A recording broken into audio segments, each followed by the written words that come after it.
Hi friends, आज हम BEd के इम्पोर्टेंट क्वेश्चंस मापन की बारे में पढ़ेंगे। मापन की अवधारणा आज हम पढ़ेंगे।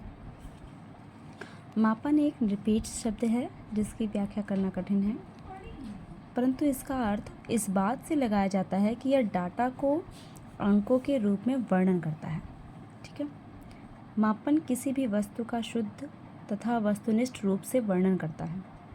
किसी भौतिक पदार्थ के गुण एवं विशेषताओं के परिणाम को अंकात्मक रूप देने की प्रक्रिया को मापन कहा जाता है। मतलब कुछ डिजिट होगी, मतलब जिस चीज़ की यूनिट होगी, इकाई होगी, उसको मेज़र करने को मापन कहते हैं। ठीक है।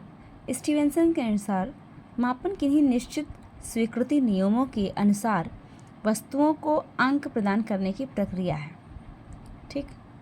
ब्रेकफील्ड तथा मोरडॉक के अनुसार मापन के द्वारा किसी तथ्य के विभिन्न आयामों को, आयाम मीन्स एस्पेक्ट्स, आयामों को प्रतीक प्रदान करना ही मापन है। ठीक है। हेल्मस्टेड के अनुसार मापन को एक प्रक्रिया के रूप में परिभाषित किया जा सकता है जिसमें किसी व्यक्ति या पदार्थ में निहित विशेषताओं का आंकिक वर्णन हो। आंकिक से मतलब है कि अंक जिसमें होते हैं, डिजिट होती है, जैसे 2, 3, 4, 5 लाइक ऐसे अंक। ठीक है। तो अब हम मापन और मूल्यांकन में अंतर समझेंगे, जिससे बहुत लोगों को लगता है कि मापन मेजरमेंट एंड मूल्यांकन यानी इवैल्यूएशन में कोई भी डिफरेंस नहीं होता है, तो डिफरेंस होता है। देखिए, मापन का क्षेत्र सीमित है। ठीक है।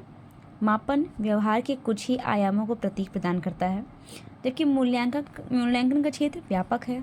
यह छात्र के संपूर्ण व्यक्तित्व के संबंध में मूल्यों का अंकन करता है। ठीक है। इसमें मापन सतत प्रक्रिया, सतत मतलब लगातार चलने वाली है, सतत प्रक्रिया नहीं है, बल्कि मूल्यांकन प्रक्रिया का अंग है। ठीक है। ये इसका अंग है। ठीक है। मूल्यांकन एक सतत व निरंतर चलने वाली प्रक्रिया है। आप लाइफ टाइम किसी का इवैल्यूएशन कर सकते हैं ना, कि कोई कैसा चल रहा है अपनी लाइफ में, कोई कितना नॉलेज गेन किया। इसका मूल्यांकन तब करता है ना, जैसे बच्चा कक्षा 1 में है, उसका मूल्यांकन किया, उसके बाद सेकंड में जाएगा तो उसका इवैल्यूएशन करेंगे, तो ये मूल्यांकन तो कर रहे हैं। मूल्यांकन सतत प्रक्रिया है ना, हमेशा चलने वाली है। ठीक है। मापन पाठ्य वस्तु केंद्रित होता है, मूल्यांकन उद्देश्य केंद्रित होता है। ठीक है। मापन सिर्फ आपकी पाठ्य पुस्तक में जो होते हैं उससे करते हैं, मूल्यांकन तो हम होल लाइफ में करते हैं। उस बच्चे ने क्या सीखा ये भी कर सकते हैं ना, उसका कितना मानसिक विकास हुआ, कितना बौद्धिक विकास हुआ। ठीक है। मापन में कम श्रम, समय व साधन की आवश्यकता होती है, जबकि मूल्यांकन में अधिक समय, श्रम, धन व साधन की आवश्यकता होती है। ठीक है। मापन द्वारा तुलनात्मक अध्ययन संभव नहीं है, जबकि मूल्यांकन के द्वारा तुलनात्मक अध्ययन किया जा सकता है। ठीक है। अब 6th पॉइंट है, मापन एक साधन है, साध्य नहीं है।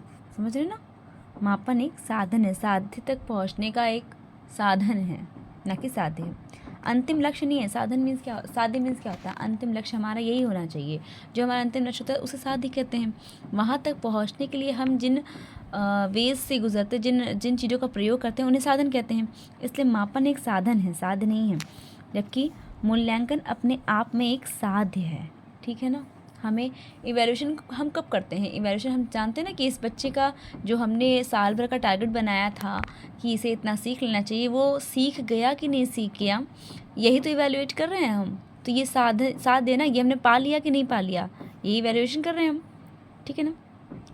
मापन में केवल परिणात्मक निर्णय लिए जाते हैं, यह केवल संख्यात्मक होता है। ठीक है। ये बात याद रखिए, ये यूनिट बेस होता है। मूल्यांकन में गुणात्मक तथा परिणात्मक दोनों ही प्रकार के निर्णय लिए जाते हैं। यह संख्यात्मक तथा वर्णनात्मक दोनों ही प्रकार का हो सकता है। ठीक है। ये सिर्फ संख्यात्मक होता है, लेकिन ये संख्यात्मक और वर्णनात्मक दोनों होता है। ठीक है। अब क्या है, मापन में केवल ज्ञानात्मक पक्ष के उद्देश्यों का मापन किया जाता है। ठीक है। और मूल्यांकन की सहायता से तीनों पक्षों, संज्ञानात्मक, भावात्मक और क्रियात्मक। संज्ञानात्मक समझते हैं ना, इमोशन। ठीक है ना। संज्ञानात्मक, भावात्मक और क्रियात्मक के उद्देश्यों का मापन किया जाता है।